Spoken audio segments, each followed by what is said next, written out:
He'll had rupees 7500, he paid a डेब्ट of rupees 1500 उसने जो है वो कर्ज दिया। Find the percentage of the remaining amount, remaining amount की जो है वो परसेंटेज क्या होगी।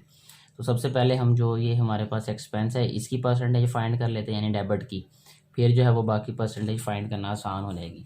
तो यहाँ हम राइट करेंगे टोटल टोटल टोटल रुपीज़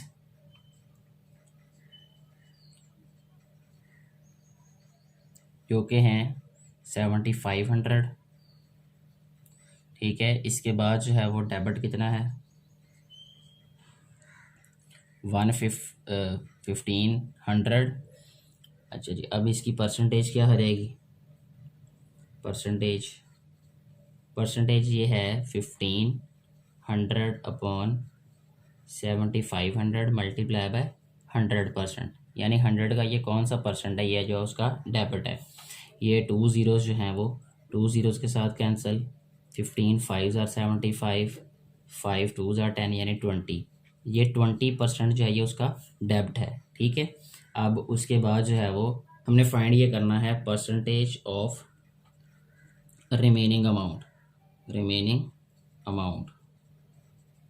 तो परसेंटेज क्या आ जाएगी, 100% में से जब हम 20% माइनस कर देंगे, 100% माइनस 20%, तो आंसर क्या आ जाएगा यहाँ पे 80%। तो 80% जो है वो रिमेनिंग अमाउंट की परसेंटेज है, यही इस क्वेश्चन का आंसर है।